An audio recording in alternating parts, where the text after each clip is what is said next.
그럼 우리 인생은요, 뭐에 의해서 꼴지어지냐면 지금부터 우리가 어떻게 살아가느냐가 우리 인생을 꼴지어요.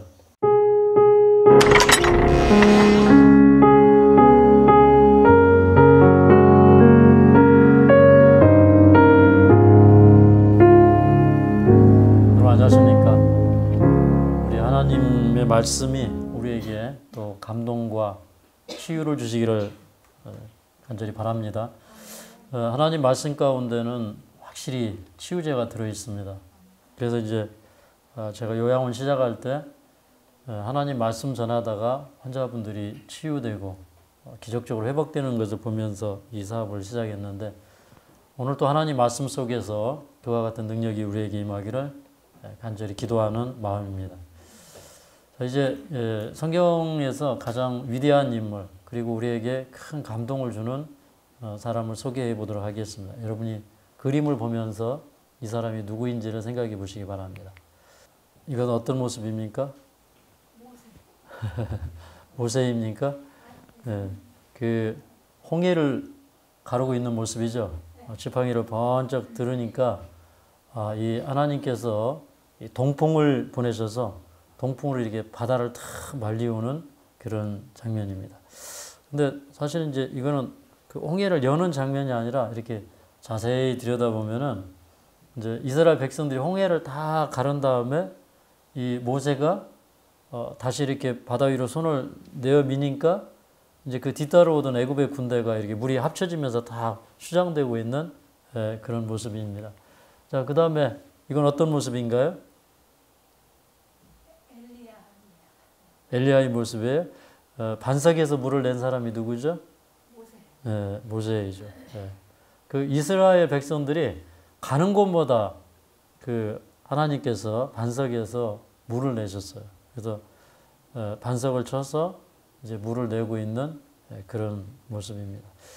그 다음에 이 모습은 어떤 모습이죠?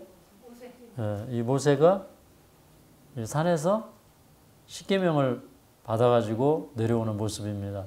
모세가 하늘에 그 하나님께로부터 십계명을 몇 번 받았습니까? 두 번이나 받았습니다. 한 번은 이제 이스라엘 백성들이 시내산에서 배도해서 그 십계를 깨트리고, 그 다음에 이제 그 첫 번째 십계명은 하나님께서 이렇게 그 손수 이렇게 깎으셔서 다듬으셔서 거기에 십계명을 기록해서 주셨는데, 두 번째 십계명을 받을 때는 모세가 준비해 갖고 올라가서 이제 그 십계명을 받았어요. 어떻게 보면 하나님께서 우리 마음속에 이 하나님의 계명을 새겨 넣으려고 하십니다. 그런데 그 계명이라는 게 우리 마음속에 새겨지는 거죠. 우리 그날 이후로는 내 법을 너희 마음에 두고 너희 생각에 기록하리라. 이제 히브리서 10장 16절에 보면 그런 말씀이 있죠. 그러니까 하나님의 법은 어디에 기록되는 거예요? 우리 마음에. 근데 우리가 거절하면 기록이 안 되죠. 이제 첫 번째 돌비는 깨어졌지만 백성들의 마음이 다시 준비되었을 때 모세가 그 이제 돌판을 깎아가지고 올라가서 하나님께로부터 계명을 받았습니다. 그리고 이제 이 부분은 어떤 모습입니까? 이게 뭐죠? 불타는 떨기나무. 이 떨기나무 가운데 불이 붙어 있고, 그 다음에 모세가 이제 가까이 접근하고 있는 그런 모습입니다. 근데 모세가 가까이 갈 때 신을 신었습니까? 벗었습니까? 여기는 신고 있지만 가까이 가면서 신을 벗었죠. 그래서 이제 오늘 제가 여러분에게 드릴 말씀은 목자의 지팡이를 든 모세입니다. 이 목자의 지팡이의 의미, 참 여러 가지 의미가 있다고 생각합니다. 이 모세가 이 이스라엘 백성들을 출애굽을 시킬 때 목자의 지팡이를 들었어요. 근데 이 목자의 지팡이 하면 여러분 뭐가 깨달아집니까? 어떤 느낌이야, 이 목자의 지팡이? 어떤 느낌이 옵니까? 하나님? 하나님 인도하심? 지팡이가 길을 인도해 주나요? 우리 길을 갈 때 지팡이를 이용해서 넘어지지 않고 실족지 않도록 이렇게 그렇게 하죠. 그런 의미에서 뭐 하나님의 인도 좋습니다. 이 모세가 된 지팡이 원래 이제 그 이스라엘의 왕권을 이제 권세의 홀이라고 이렇게 표현을 하고 홀이라고 이렇게 얘기하는데 그러니까 그 옛날에 왕권을 상징하는 이 지팡이도 있어요. 그런데 모세가 든 지팡이는 사실 어떤 지팡이였어요? 왕의 지팡이예요? 목자의 지팡이예요? 목자의 지팡이죠. 그러면 이 목자의 지팡이가 우리에게 시사해 주는 바가 뭔가요? 물론 우리가 하나님 앞에 왕 같은 제사장이지만 이 모세가 원래는요, 이 왕권, 자기 힘, 자기 능력으로 이스라엘 백성들을 구해내려고 하다가 실패했어요. 그러다가 이제 그가 저 아라비아로 도망을 가죠. 그래서 이제 그 이드로의 집에 가서 40년 동안 수련 과정을 거칩니다. 그때 이제 하나님께서 모세에게 뭘 들고 가라고 했냐면 목자의 지팡이를 들고 애굽의 바로 왕에게 가라고 그랬습니다. 그래서 이제 하나님의 모든 능력이 그 목자의 지팡이를 통해서 나타났어요. 그래서 이 모세가 든 이 목자의 지팡이는 하나님 앞에 겸손함과 순종을 상징해요. 모세는 자기가 가지고 있는 거 다 내려놨어요. 오직 하나님께 순종된 마음, 하나님께 쓰실 수 있는 그런 온유한 마음, 그걸 가지고 이제 모세는 이스라엘 백성들을 구원해 냅니다. 그러니까 성경에서 가장 위대한 인물은 어떤 사람이라고요? 하나님의 영광을 친히 목격하고 이해하는 사람.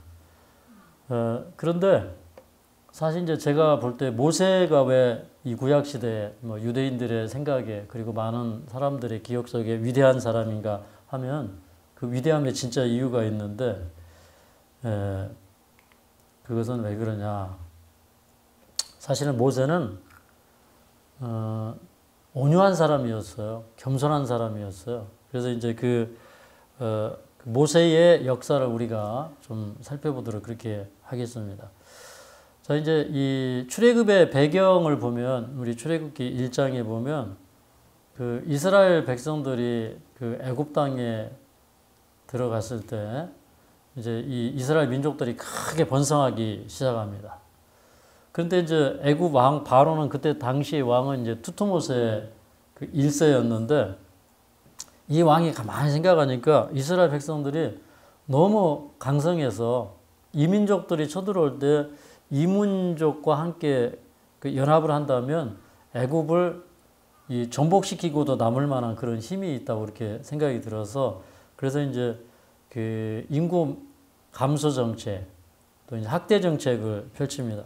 그래서 이제 이스라엘 백성들을 동원해서 비돔성과 람색 국구성을 건축하게 하는데 비돔이라는 것은 원래 페로 아툼 그래가지고 태양신의 집을 건축하게 합니다. 그러니까 하나님의 백성들을 데려다가 이게 태양을 숭배하는 태양 신전을 건축하게 하고 그 다음에 람셋의 국구성을 건축하는데 이제 인력들을 동원합니다. 그러니까 이스라엘 백성들이 이제 기술이 참 많은 거죠. 그런데 이제 그런 그 노력을 통해서 이제 이 중노동을 통해서 인구 감생 정책을 실시를 합니다. 그런데 이제 그 우리 출애굽기 2장에 보면 이제 이런 그 일들이 그 일어나고 이스라엘 백성들이 이렇게 그 원래는 이제 노예 신분이 아니었는데 이 애굽 사람들과 이렇게 평등한 동등한 그런 신분에서 자꾸 이제 이스라엘 백성들이 노예 신분으로 전락해 내려갑니다. 근데 이제 그 모세의 어머니 아므람과 요게벳이 있었는데 이 부부는 원래 이제 레위 지파 사람들인데 이 사람들의 믿음은 아주 출중합니다. 믿음이라는 건 뭐냐면 세상이 힘들고 어려울 때 하나님의 말씀을 믿고 신뢰하는 겁니다. 근데 이 두 사람의 마음속에 이렇게 이스라엘 백성들을 못살게 굴고 이렇게 하는 걸 보니까 이스라엘의 해방의 시기가 가까이 왔고 하나님께서 한 구원자를 일으킬 것이라는 믿음이 생기는 거예요. 우리 그 창세기 15장 13절부터 14절까지 있는 말씀을 자 우리가 함께 읽어보도록 하겠습니다. 시작. 여호와께서 아브라함에게 이르시되 너는 정령이 알라 내 자손이 이방에서 개게 되어 그들을 섬기겠고 그들은 400년 동안 내 자손을 괴롭게 하리니 그 섬기는 나라를 내가 징치할지며 그 후에 내 자손이 큰 재물을 이끌고 나오리라. 그러니까 이것은 아브라함에게 주신 말씀이었지만 이제 그 아브라함에게 대략 400년 전에 주신 하나님의 말씀을 그들은 기억하고 있었다고 하는 것입니다. 그래서 이제 그 인구 감소 정책을 펼치면서 바로가 급기야는 이제 이스라엘 그 아이들이 태어날 때 여자면 살리고 남자는 어떻게 하라고 그랬어요? 죽이라고 그렇게 명령을 내렸는데 히브리서 11장 23절에 보면 이 믿음으로 이 부부는 그 임금의 명령을 무서워하지 아니하고 아이를 석 달 동안 갈대아 상자에 숨겼다고 그렇게 얘기를 하고 있습니다. 그러니까 믿음은 두려움을 내어쫓습니다. 맞죠? 그러니까 이제 그 우리도 이제 이런 경험을 해야 되는데 우리가 이제 종종 암으로 인해서 막 심령이 괴로워지고 어려울 때 있어요. 그런데 우리 마음속에 믿음이 생기면 그런 두려움이 사라지는 거예요. 어느 순간에 굉장한 두려움이 사라져요. 마치 이제 밤에 그 여러분 이제 문 앞에 이렇게 전등 스위치를 탁 놓으면은 어둠이 순식간에 물러가죠. 그죠? 근데 그 어둠을 쫓기 위해서 막 아무리 부채질을 하고 소리를 지르고 해도 어둠은 물러가지 않아요. 그렇죠? 그러니까 어떻게 보면 어둠을 물리치는 유일한 비결은 뭐냐면 빛이 오는 거예요. 근데 우리 마음속에 이렇게 빛이 오면은요, 이 세상의 모든 이런 이 사건들을 통해서 거기에 하나님의 섭리와 계획을 보게 됩니다. 그래서 이 특별히 그 요게벳의 믿음, 그 어머니의 믿음은 대단했다고 생각을 합니다. 근데 이제 그 아이가 태어났을 때 그 용모의 준수함을 봤어요. 그러니까 그 아들을 주신 것을 그냥 일반 자식을 주셨다고 생각하지 않고 그 아들이 구원자이고 이스라엘 해방자라고 그렇게 믿었던 것입니다. 그래서 이제 그 3개월을 키우다가 아이가 얼마나 목소리가 우렁찬지 더 이상 숨길 수가 없어서 이제 갈대를 엮어서 상자를 만들고 거기다 이렇게 그 역청을 칠하고 해서 이 방주를 만들고 그래서 이제 갈대 상자를 만들어서 나일강에 띄웠죠. 그리고 그 나일강에 그 아이를 띄우는 순간에 참 얼마나 기도 많이 했을까요? 참 기도했을 겁니다. 그죠? 근데 항상 이렇게 기도하는 일에는 감동적인 역사가 따라옵니다. 그런데 그 이제 나일강에 이렇게 띄우고 그 아이의 운명을 하나님께 맡겼을 때 하나님께서는 즉시 천사들을 파송했습니다. 이게 뭐 성경에 나오지는 않지만 천사들이 이제 그 애굽의 공주 역사적으로는 이제 핫셉수트, 뭐 합사셋이라고도 하고 이 공주를 하나님께서 이제 나일강으로 이끄십니다.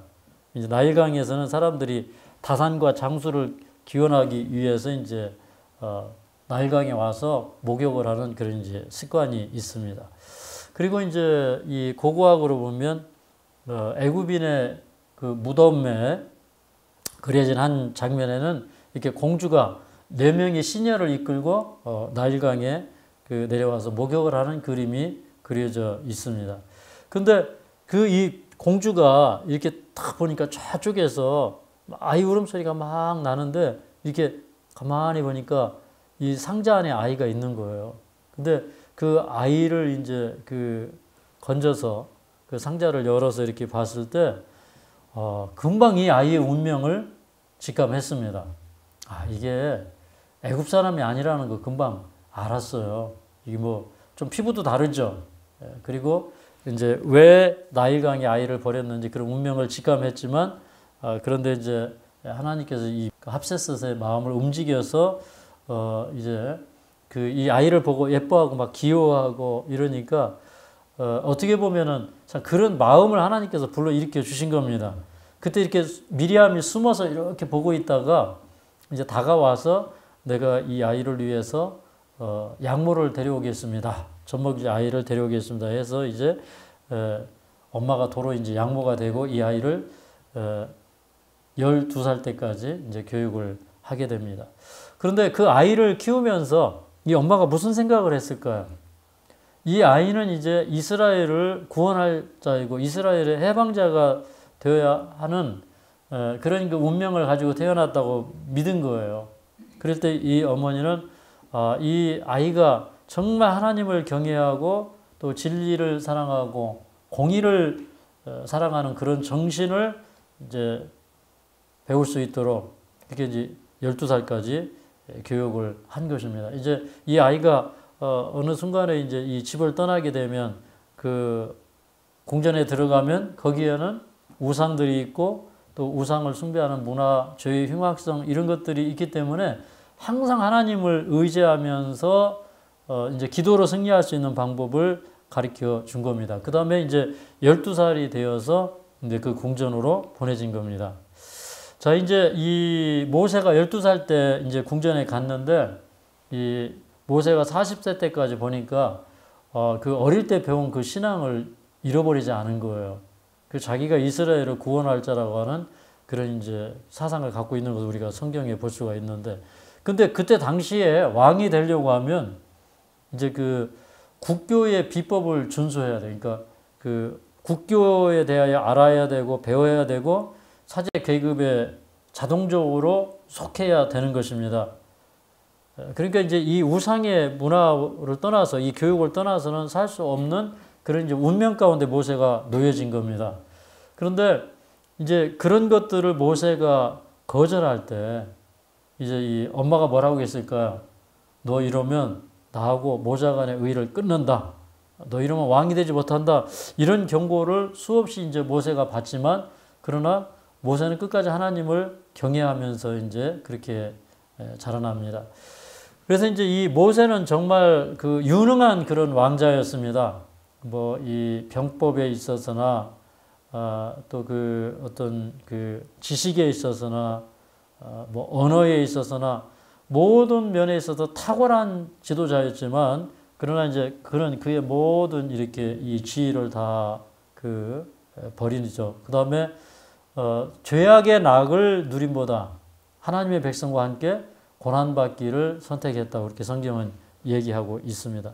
그가 바라본 것은 이 땅의 왕국이 아니라 죄로 물들지 않은 하늘의 왕국, 지극히 높으신 이의 그 나라가 되고 그 나라가 오고 또 자기가 그 성도가 되는 것을 바라보면서 산 사람이었다는 것이죠. 이제 우리는 이제 어떤 세상을 꿈꾸면서 사는가, 어떤 나라와 어떤 가정을 꿈꾸면서 사는가, 우리 좀 생각을 해봐야 되겠습니다. 이 모세는 이제 40세가 되어서 이제 동족들에게 가서 동족들이 어떻게 사나 이제 살펴보고, 그리고 아마도 그는 그 동족들에게 해방의 시기가 이르렀다고 이제 격려하고 싶었던 것입니다. 근데 이제 하루는 이제 밖에 나가서 다 시찰을 하는데 그 애굽 사람들이 이렇게 막 이 회초리를 들고 채찍을 들고 그 다음에 그 자기 백성을 죽도록 두드려 패고 이제 채찍질하는 것을 보게 되었어요.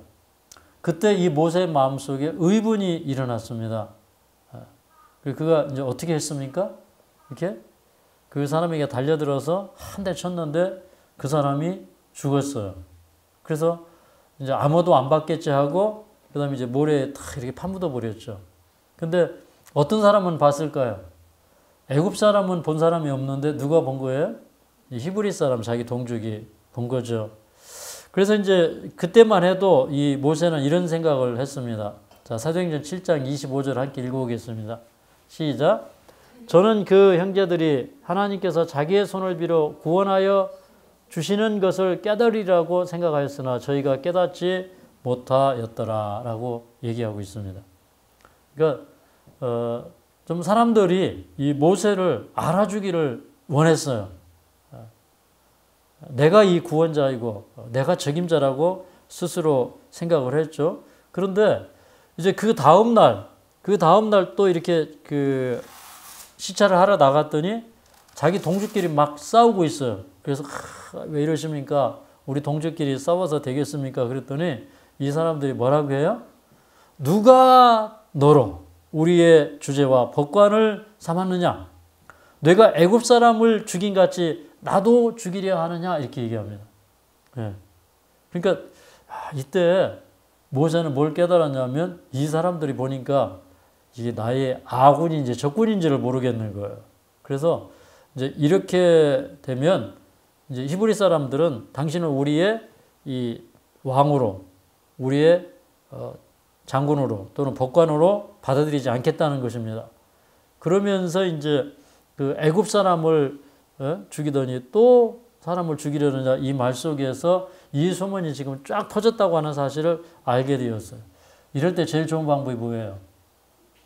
36개 주랭랑 하는 것이죠. 그래서 이제 모세는 36개 주랭랑을 하게 됩니다. 이 모세가 이제 정부를 정복하고 왕위에 오르려 한다는 소문이 쫙 퍼지기 시작합니다. 그래서 이제 모세가 저 아라비아의 미디안으로 갑니다. 근데 그때 당시에 그 이드로의 다른 말은 이제 우리 출애굽기 2장에 보면 루엘이라고 기록되었어요. 엘은 하나님이죠.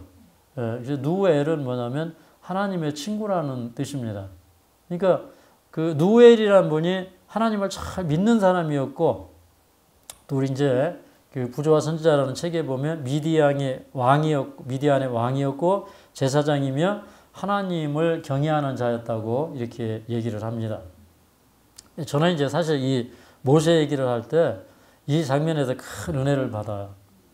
이 모세가 참 40년 동안 꿈을 버리지 않고 살았어요. 그런데 그의 꿈이 이렇게 물거품 되는 거예요. 그러니까 이렇게 사람이 어떤 꿈을 가지고 사는데 그 꿈이 물거품 될 때 그것처럼 낙심되는 일이 없어요. 맞죠? 제가 이제 어렸을 때부터 저는 이제 복음 전하는 일을 하려고 했는데 이게 이제 청소년기에 굉장히 이제 어렵게 자라고 또 그 청년기가 되고 결혼을 하고 이렇게 살면서도 이상하게 하나님의 그 종이 되어서 복음을 전할 기회가 좀처럼 잘 오지 않았어. 그때 이제 저의 이제 어릴 때 꿈이 이렇게 다 이렇게 물거품처럼 되는 것처럼 느낄 때 그때 참 심정이 이루 말할 수 없고 너무너무 답답했거든요. 그런데 이 모세를 보면 모세가 이렇게 도망친 거예요. 하루아침에. 그냥 변변치 않은 그런 모습으로 도망쳤을 거예요. 준비해갖고 도망가지 못했겠죠. 급하게 밖에 나왔다가 그냥 도망쳤으니까. 그리고 또 어떻게 보면 누가 자기를 알아볼까봐 그 왕자의 이 옷을 다 벗고 어떻게 보면 진짜 어디서 이렇게 애굽 사람들이 입는 옷을 구해가지고 급하게 이렇게 이제 그렇게 변장을 하고 도망쳤을 것입니다. 그런데 그 모세가 그렇게 실패하고 도망갔을 때 하나님께서는 그 사람을 그 하나님을 섬기는 장인의 집으로 그 인도하고 그 집 그 딸 가운데 시부라하고 또 결혼을 해서 이렇게 사는 그런 모습을 보면 저는 그 자체만 봐도 얼마나 그 장면에서 참 이렇게 눈물과 깊은 감동이 오는지 모릅니다. 근데 이제 이 모세가 하나 배워야 될 게 있었죠. 사실 자기 힘으로 이스라엘 백성들을 구원할 수가 없는 것입니다. 그래서 그는 이제 부조들의 신앙처럼 그 아브라함도 하나님의 부르심을 받고 나왔는데 이게 그 믿음의 유업을 자기 힘으로 해보려고 했어요. 그래서 아기를 못 낳으니까 어떻게 했어요? 그러니까 여종 하가를 취해서 아이를 낳으려고 했어요. 여러분 야곱도 그랬어요. 야곱도 자기 힘으로 장자가 되려고 했는데 그게 자기 뜻대로 됐어요? 안 됐어요? 자기 뜻대로 안 됐죠. 그래서 이제 어떻게 보면 그 영적인 장자가 되는 길이 굉장히 순탄하지 않았어요. 근데 하나님의 방법대로 했더라면 굉장히 순탄하게 그 믿음의 조상이 되었겠죠. 그런 것처럼 이제 모세도 자신의 힘과 지혜를 의지하는 대신에 정말 이 야곱처럼 자기의 이 꾀를 의지하는 대신에 하나님과 하나님의 지혜를 의지하는 법을 이제 배우게 됩니다. 그래서 이제 모세의 광야 학교가 시작이 된 거예요. 이 통치하기 전에 먼저 중요한 게 뭐였습니까? 이제 순종하는 법을 배워야 했고, 그 다음에 자기가 다른 사람을 가르치기 전에 자기 마음이 하나님께로부터 배워서 하나님과 조화되어야 했고, 그 다음에 이렇게 막 주먹을 휘두르는 지도자가 참 지도자가 아니죠. 정말 그 양떼들을 돌보면서 참 다윗처럼 그런 마음을 그가 배워야 됐습니다. 그 다음에 모세는 이제 권세의 호를 버리고 목자의 지팡이를 들고 사는 것입니다. 원래 이제 옛날에 목장의 지팡이가 뭐예요? 이리 때나 사제 때 곰이 습격하면 그것을 막아내고, 그 다음에 이렇게 막 양들이 길을 잃고 곁길 가면 그거 다 이렇게 찾아오는 게 이 목자의 지팡이예요. 그런 이제 목자의 지팡이를 들고 살게 된 것입니다. 근데 그 광야 교육에서 결국에 이 모세가 이 어떤 교육을 받았냐면 자기 품성의 결함을 극복하는 법을 배워야 했어요. 굉장히 중요하죠. 사실 이게 우리가 이걸 빨리 배우면요, 하나님의 살아계신 능력을 빨리 경험하게 됩니다. 그래서 주의 사업에 부름을 받은 일꾼들은 먼저 무엇을 극복해야 됩니까? 품성의 결점을 극복해야 됩니다. 이때까지만 해도 모세는 좀 어땠어요? 좀 급하고, 그죠? 다혈질이고, 자기 힘을 의지하고, 나밖에는 없다. 그렇게 생각을 했어요. 그 다음에 이제, 사실 이제 복음 사업은 또 하나님의 종이 된다고 하는 것은 하나님의 지혜를 따르는 겁니다. 나의 지혜가 아니라. 그렇죠? 그래서 또 이제 하나님께서 인도해 주시는 대로 일을 배우는 그런 사람이 되어야 합니다. 그래서 이제 모세는 자신의 연약함, 나쁜 습관과 또 주님 안에서 진정으로 거듭남을 위해서 열렬히 기도했어. 모세의 광야 생활은 그냥 이루어진 게 아니죠. 그러는 가운데 그는 서서히 변화되기 시작합니다. 그 변화는 뭐냐면 자기 능력을 신뢰하는 게 아니라 하나님의 능력을 신뢰하고 성실하게 노력하는 사람으로 변화됩니다.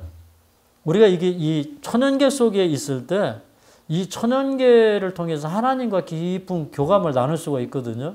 근데 그런 경험이 우리가 잘 없는 거예요. 근데 진짜 천연계와 대화하고 교감하면 그 가운데 이제 살아계신 하나님의 임재를 느끼게 되는 겁니다. 그게 이제 정말 좋은 환경을 제공한 것입니다. 그 다음에 그는 이제 어디까지 내려왔냐면 모세의 온유함이 지면의 모든 사람보다 승하였다고 성경은 기록하고 있어요. 그러니까 이 온유하다는 건 어떤 건가요? 온유하다. 어떤 의미일까? 사람이 따뜻하고, 그 다음에 이렇게 겸손하고 순종적인 사람, 이런 사람을 우리가 온유하다고 얘기할 수가 있습니다. 그러면서 이제 또 하나, 이 모세는 우리가 이제 이런 얘기를 해요. 모세 오경 이렇게 얘기를 해요. 그러면 창세기, 출애굽기, 레위기, 민수기, 신명기를 누가 썼다는 거예요? 모세가 썼다는 거예요. 그러면은 모세가 그 조상들을 인도하신 하나님의 역사에 대하여 몰랐다면 창세기를 기록할 수가 없어요. 맞습니까? 그 다음에 이스라엘에게 주신 그 유업과 약속들을 그가 깨닫지 못했더라면 그는 창세기를 기록할 수가 없었습니다. 그가 이제 이 광야에서 지내는 동안에 그 마음을 하나님께 드렸기 때문에 천사들이 그의 마음을 인도해서 계속 밝은 빛을 보게 했고 드디어 그는 창세기를 기록하였어요. 저는 이걸 보면 참 대단하다. 그 모세가 이해한 창세기, 우리가 아무리 연구해도 그 이해하기 힘들어요. 그죠? 얼마나 감동적이었을까를 생각하게 합니다. 이제 그렇게 이제 40년이 흘러가고 이제 모세의 나이가 이제 80이 되어가는 겁니다. 근데 출애굽기 2장 23절부터 25절까지 좀 읽어보면 이런 말씀이 기록되어 있어요. 시작. 여러 해 후에 애굽 왕은 죽었고 이스라엘 자손은 고욕으로 인하여 탄식하며 부르짖으니 그 고욕으로 인하여 부르짖는 소리가 하나님께 하나님이 그 고통 소리를 들으시고 아브라함과 이삭과 야곱에게 세운 그 언약을 기억하사 이스라엘 자손을 권념하셨더라. 하나님이 고생하게 하셨는데 하나님의 마음이 아픈 거예요. 하나님 이제 이 모세가 다 양떼를 몰고 이제 호렙산에 이르렀습니다. 그런데 보니까 저쪽에서 이렇게 가시덤불에 불이 붙었는데 그걸 보려고 가까이 가니까 참 이상한 일이 있어. 불은 막 활활 타고 있는데 그런데 떨기 나무는 타지 않는 것입니다. 그러니까 이제 사실은 이제 이 가시나무, 떨기나무, 이거는 우리 인성을 상징해요. 우리 인성이 하나님의 영광을 담을 수 있을까요? 가능합니다. 왜 그러냐면 예수님은요, 예수님의 인성 안에 뭐가 있었어요? 신성이 있었어요. 그죠? 우리도 우리 인성으로 신성과 연합하는 게 가능합니까? 우리가 성령의 감동을 받고 이렇게 성령을 받고 그렇게 살 수 있죠. 그래서 이제 그런 것들에 예수님은 모형이십니다. 근데 이제 그 불꽃 가운데 그가 가까이 가니까 하나님께서 뭐라고 하셨어요? 너의 선 곳은 거룩한 땅이니 내 발에서 신을 벗어라. 그러니까 이제 신을 벗는다는 건 참 중요한 의미가 있습니다. 여러분, 우리가 하나님 앞에 나아갈 때 이렇게 경박한 태도나 또 이렇게 정말 그 마음속에 겸비함과 진실함이 없이 하나님께 나아가는 걸 하나님께서 용납치 않으셔요. 그래서 그 신성의 모습을 모세에게 드러내면서 모세에게 요구한 것이 뭐냐면 내 발에서 신을 벗으라는 겁니다. 모세가 사실은 그때쯤엔 굉장히 겸손한 사람이었어요. 그렇죠? 정말 변화된 사람이었고 어떻게 보면 이제 그때 이미 창세기 다 써놨을 거예요. 그때 이제 하나님의 부르심을 받는데 근데 신을 벗으라 그렇게 얘기합니다. 사실 하나님의 영광을 인성 속에 가리우고 오신 예수님도 우리를 만나러 오기 위해서 겸손한 모습으로 오셨어요. 맞습니까? 어떤 모습으로요? 종의 종으로. 그래서 신을 벗어라 그렇게 얘기합니다. 그때 이제 신을 벗고 이제 다시 한번 그가 하나님께로부터 오는 소명을 받습니다. 원래는 이 소명을 누가 먼저 일깨워줬냐면 엄마가 먼저 일깨워줬어요. 그런데 자기의 40년은 실패로 돌아가고 이제 또 40년이 흘러갔습니다. 그때 이제 하나님께서 나는 내 조상의 하나님, 아브라함의 하나님, 이삭의 하나님, 야곱의 하나님이라 라고 얘기하는 것입니다.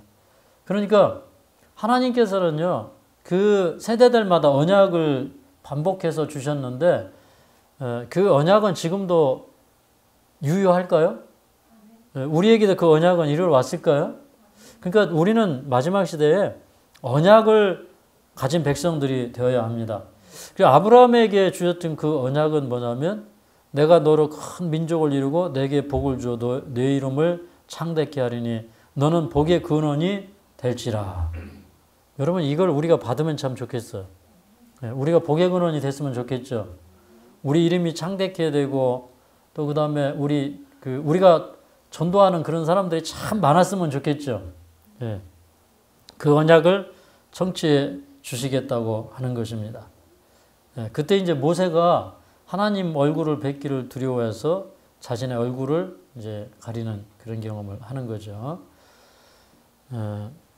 그때 하나님께서 이 모세에게 하시는 말씀이 내가 이제 이스라엘의 부르짖음을 들었다는 것입니다. 그 다음에 애굽 사람들이 그들을 그렇게 학대하는 것도 보았다는 것입니다.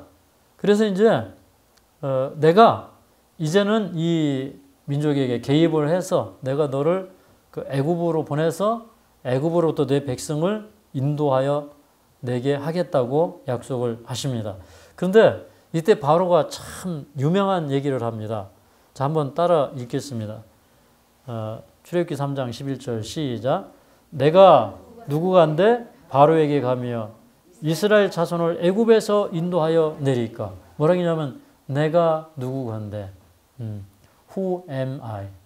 이게 뭐예요? 내가 누구입니까? 내가 도대체 누구입니까? 그러니까 이 모세가 자기가 있어요, 없어요? 없는 거예요, 그죠? 그러니까 뭐 자기가 없다 이런 말이 이제 겸손하다는 말이죠. 나는 자격이 없다는 거예요. 근데 40년 전에는 자기 손을 빌어서 이스라엘 백성을 구원할 거라고 생각하고 이스라엘 운명이 자기 손에 달려 있다고 믿었는데, 근데 이제는 자기 손에 달려 있다는 생각을 그가 완전히 송두리째 버린 것을 알 수가 있어요. 이 지점에 가야 이제 하나님이 영광을 나타내시고 우리를 들어서 쓰실 수가 있는 겁니다. 근데 이 하나님께서 그에게 하신 말씀이 이것입니다. 출애굽기 3장 12절 읽습니다. 시작. 주께서 말씀하시기를 내가 반드시 너와 함께 하리니 이것이 내가 너를 보낸 표가 되리라. 반드시 내가 너와 함께 하겠다. 근데 하나님은 늘 우리와 함께 하시죠. 여러분 믿습니까? 근데 하나님이 함께 하시지만 진짜 우리가 하나님과 함께 하지 않아요. 우리 마음이 받쳐지지 않아서 우리 생각과 계획이 내 생각으로 내 계획으로 꽉 차 있기 때문에 하나님과 동행할 수가 없는데, 우리가 진짜 하나님과 동행하면 엄청난 역사가 일어나요. 그때 이제 이 모세가 얘기합니다. 아니 내가 이스라엘 백성들에게 가면 당신을 누가 보냈느냐? 그러면 하나님이 나를 보냈다 그러면 그 하나님의 이름이 뭐냐? 그 하나님 그 명함 좀 한번 줘봐라 이렇게 얘기할 거라는 거예요. 그랬더니 하나님께서 자신의 이름을 밝히는데 뭐라고 했냐면 나는 스스로 있는 자니라 그렇게 얘기했어요. 스스로 있는 자. 그러니까 스스로 있는 자는 이게 피조된 자가 아니에요, 그죠? 창조자라는 겁니다, 그죠? 자, 그래서 이제 여기 이제 뭐 이 스스로 있는 자를 킹제임스 성경은 나는 곧 나니라. 에고의 의미 나는 곧 나니라. 그렇게 이제 얘기를 합니다. 그다음에 이제 모세는 하나님의 약속을 받고 이제 먼저 장로들에게 가서 하나님의 구원을 선포하고 그리고 나서 이제 바로에게 가라는 명령을 받습니다. 근데 이 얘기를 듣기는 했는데 이 모세는요, 이게 참 실패한 경험을 그 사람을 참 연약하게 합니다.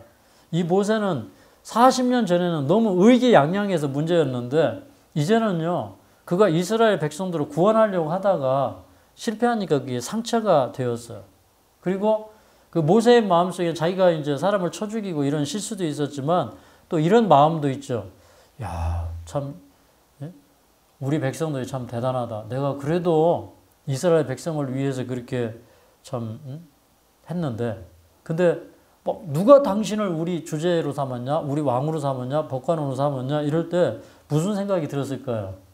참 이게 서운하기도 하고 낙담되기도 하고 이제 이런 생각이 있었어요. 그런데 이제 그런 게 이제 상처가 되는 거예요. 그러니까 이제 이스라엘 백성들에게 가려니까 이제 겁이 나는 거죠. 그래서 이제 그 앞에 놓여져 있는 그 역경, 그 백성들의 완고함 이런 것들 때문에 그가 이제 가기를 주저합니다. 그때 이제 그 하나님께서 모세를 보냈다고 하는 그런 강력한 그 증거물, 또 표적 이런 게 필요하다고 모세는 느꼈어요. 그래서 하나님께서 그 증거물을 주시기 위해서 지팡이를 땅에 던지라고 그래서, 그러니까 던지니까 뭐가 되었어요? 뱀이 되었어. 그 다음에 다시 잡으니까 다시 지팡이가 되었어. 그래서 이게 뭘까? 이게 뭘까? 한참 생각을 해봤어. 근데 뱀은 사실은 누구를 상징합니까? 성경에서? 뱀이? 저 십자가에 달렸던 그 불뱀은 예수님을 상징하지만 뱀은 사단을 상징하죠. 그죠? 그러니까 이렇게 사단을 제어하는 능력을 주었지 않나 이런 생각이 들고, 그 다음에 이렇게 손을 품에 이렇게 넣었다 빼라고 그랬더니, 아니 넣었다 빼니까 문둥병이 들렸더니 다시 집었다 넣으니까 깨끗해졌어요. 이 문둥병은 뭘 또 상징합니까? 죄, 그죠?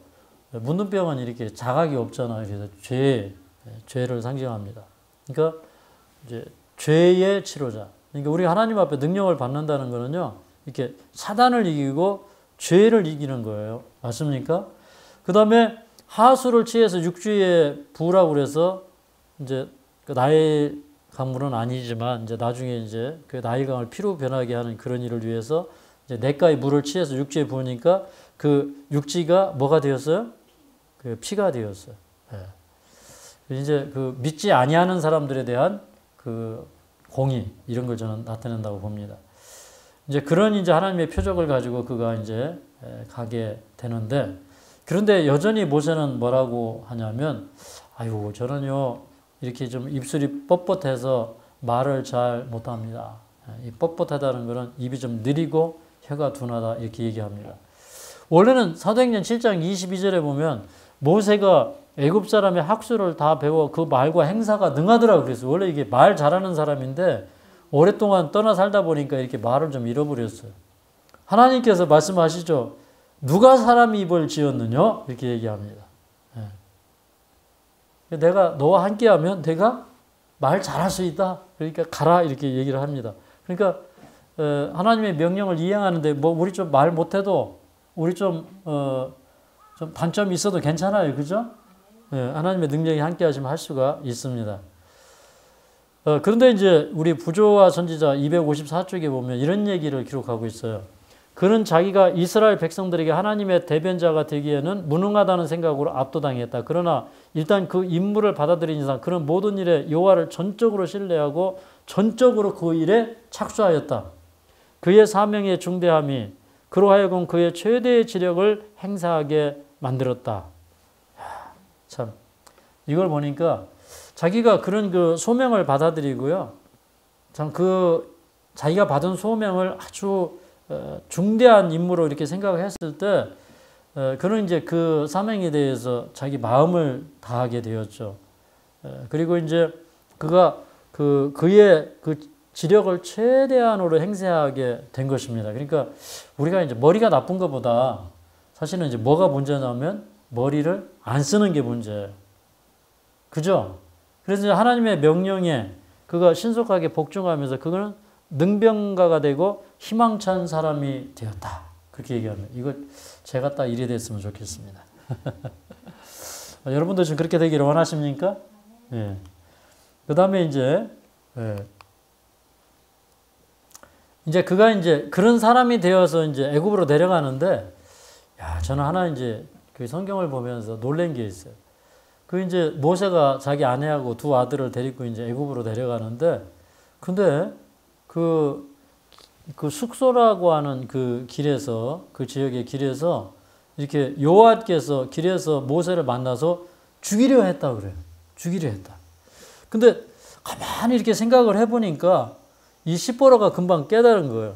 자기 그 둘째 아들이 있는데 엘리에셀인데 그 엘리에셀에게 뭘 행하지 않았다는 거예요? 할례를 행하지 않았다는 거예요. 그 뭐 이렇게 양피를 베는 그런 이제 할례를 행하지 않았다는 거예요. 그래서 하나님께서 주신 의무를 이행하지 않고 애국으로 갈 때 하나님께서는 모세와 동행할 수가 없었다는 거예요. 이게 이제 걸림돌이 되는 거예요. 그러니까 이걸 보니까 아무리 은총을 크게 받은 자라도 아무리 하나님께서 크게 쓰시기로 작정된 자라고 해도 하나님이 나한테 주신 그 법을 순종하지 아니하면 건강해질 수가 없어요. 맞습니까? 그러면 우리가 예를 들어서 건강법칙은 하나도 안 지키면서 하나님 저 건강하게 해주세요. 그럼 건강하게 될까요? 안 될까요? 우리의 의무를 충실하게 행할 때 하나님은 축복해 주십니다. 이게 이제 자연치유도 그래요. 갈팡질팡하면 돼요? 안 돼요? 안 돼요. 저는 이제 이런 생각이 들어요. 우리가 어떤 때는요, 이렇게 병이 왔을 때는 쉬어야죠. 그죠? 근데 쉬는 게 사치일까요? 믿음일까요? 여러분 어떻게 생각하세요? 믿음이죠. 분명히. 그죠? 그러면 하나님께서 이스라엘 백성들에게 안식년을 주셨어요. 그게 안식년을 지키는 게 믿음이에요? 만용이에요? 믿음이죠. 그건 사치가 아니죠. 그건 낭비가 아니었어요. 그러니까 그런 마음을 먹을 때 이미 그걸 위해서 하나님께서 3년 먹을 소출을 주셨어요. 그러면 이제 여러분이 여기 오셔서 요양을 하시면 하나님께서 여러분에게 미리 먹을 양식을 주셨을까요? 저는 그렇게 믿습니다. 왜 그러냐면 여러분의 삶도 뭐가 필요해요? 안식년이 필요한 거예요. 안식년이니까 그래도 최소한 1년 쉬어야 되겠네. 근데 7년마다 그 안식년을 지켰잖아요. 그죠? 6년 일하고 7년 쉬고. 그러니까 몇 번 까먹었습니까, 여러분? 한 10번 까먹었습니까? 그럼 한 10년 쉬어도 되겠네? 네, 그럼 너무 안 될 것 같고. 어쨌든 좀 쉬어야 됩니다. 그죠? 그래서 이제, 참 우리가 의무를 다한다는 게 얼마나 중요한지를 보게 되었고, 그 다음에 하나님은 모세에게 무기 하나도 안 줬어. 뭘 가지고 가라고 그랬어요? 그냥 겸손과 근면의 상징인 목자의 지팡이를 주셨다는 거예요. 저는 이게 참 얼마나 감동적인지 모르겠습니다. 근데 하나님은요, 항상 그러셨어요. 먼저 모본을 보여주셨어요. 하나님의 영광을 그 불타는 이제 그 가시나무로 나타났는데 그 가시나무에 하나님의 영광이 임재해 계셨던 거예요. 여러분 그 법궤를 넣을 때 법궤를 만드는 나무가 무슨 나무예요? 이게 아카시아, 가시덤불이 이게 아카시아. 그걸 금으로 입혔어요. 이게 뭐냐면 인성이 신성으로 덧입혀지는 거예요. 우리 품성은요, 우리 이 거친 인성이 이렇게 정말 아름다운 그 예수님의 품성으로 이렇게 다 감싸져야 돼요. 그게 신성과 인성의 연합입니다. 근데 예수님이 이 땅에 오실 때 정말 이 가시덤불 같은 우리 인성, 거친 인성 위에 그걸 입고 오셨어요. 신성을 거기 감추고 오셨어요. 그래서 가시덤불의 임재를 통해서 우리는 겸비를 배워야 한다. 그 다음에 모세에게 주신 가장 큰 보증은 뭐 무기 주시는 게 아니었어요. 뭐 칼을 주신 게 아니에요. 무슨 해방의 검도를 주신 게 아니라 하나님이 그에게 주신 건 뭐냐면 내가 반드시 너와 함께 하리니 이것이 내가 너를 보낸 표가 되리라 그렇게 했어요. 그리고 또 그는 모세 지팡이를 가지고 왔는데 40년 동안 갈구당한 모세의 지팡이에요. 그게 갑자기 하늘에서 뚝 떨어진 지팡이가 아니라 40년 갈구 닦은 지팡이에요. 그럼 우리 인생은요, 뭐에 의해서 꼴지어지냐면 지금부터 우리가 어떻게 살아가느냐가 우리 인생을 꼴지어요. 참 모세가 의무를 이행하지 않을 때 하나님께서는 그 애굽으로 내려가는 그 길에서 그에게 의무를 깨우쳐 주셨어. 그러니까 오늘 내가 혹시 하나님의 영광을 받기 위해서 또 하나님께서 내 인생에 주시는 소명을 받기 위해서 내가 행하지 않은 것이 무엇인가를 생각해 보면 참 좋겠습니다. 그 다음에 하나님께서 능력 있게 쓰실 수 있는 사람은 말 잘하는 사람이 아니고 어떤 사람이에요? 그냥 광야에서 교육을 받았지만 그냥 그 전적인 사람, 또 흠없는 순종을 하는 사람, 이런 사람을 하나님께서 사용하신다고 하는 것을 우리가 배우게 되었습니다. 자, 여기 이제 눈으로 한번 읽어보시고요. 현세에도 제2의 바로와 제2의 모세가 있다. 우리는 나를 의지하는 애국 교육에서 나와서 하나님을 의지하는 법을 배워야 한다. 그 지금까지 우리가 생각하고 살아온 게 이게 다 애국 교육일 수 있어요. 그 다음에 모세의 위대함은 겸손과 성실에 있었다. 하나님의 능력은 겸비와 온전한 순종을 통해서 나타날 수 있다. 자, 여기까지입니다. 내 영혼이 인종이보 중한제진 벗고 보니 슬픈 많은 이 세상도 천국으로 와도다. 할렐루야 찬양하세. 내 모든 죄 사함받고 주 예수와 동행하니 어디나 하늘나라 주의 얼굴 뵙기 전에 멀리 뵈던 하늘나라 내 마음속에 이루어지니 날로 날로 가깝도다. 할렐루야 찬양하세. 내 모든 죄 사함받고 주 예수와 동행하니 어디나 하늘나라 높은 산이 거친 들이 조막이나 궁궐이나 내 주 예수 모신 것이 어디나 하늘나라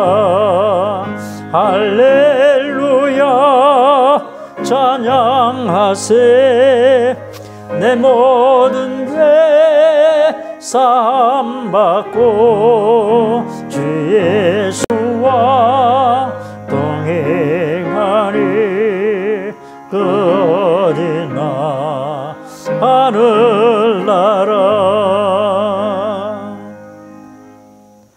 자비하신 아버지, 오늘도 저희들에게 함께 하시며 우리에게 귀중한 교훈들을 주시고 우리가 어떻게 살아야 되는지를 말씀해 주셔서 감사합니다. 모세를 찾아오셨던 예수님, 참 40년의 긴 역사 동안에 모세를 교육하시고 함께 하시고 드디어 모세를 들어서 쓰셨던 우리 하나님, 이런 그 부조들의 역사가 우리 마음속에 깊이 각인되기를 원합니다. 우리는 참으로 제2의 모세가 되기를 원합니다. 그 모세가 실패했던 그 자리에서 우리가 좌절하고 울고 낭망할 뿐 아니라 참으로 우리가 이제 하나님의 도우심으로 말미암아 주 앞에서 새로운 자 되게 하여 주시옵소서. 참으로 하나님의 능력을 담을 수 있고 하나님의 영광을 드러낼 수 있는 저희들 되게 하여 주시옵소서. 하나님께서 큰 인물로 사용하시기 전에 참으로 철저하게 단련시키시고 다듬으신 역사를 바라보면서 우리도 그렇게 우리의 거친 모습들이 다듬어지기를 원합니다. 우리의 그런 죽어있는 사상들이 주님 앞에서 변화되고 새롭게 되기를 원합니다. 자비하신 하나님, 오늘도 주님께서 우리 중에 함께 하시고 우리에게 축복하시며 임재해 계시옵소서. 예수님의 이름으로 간절히 기도하옵나이다.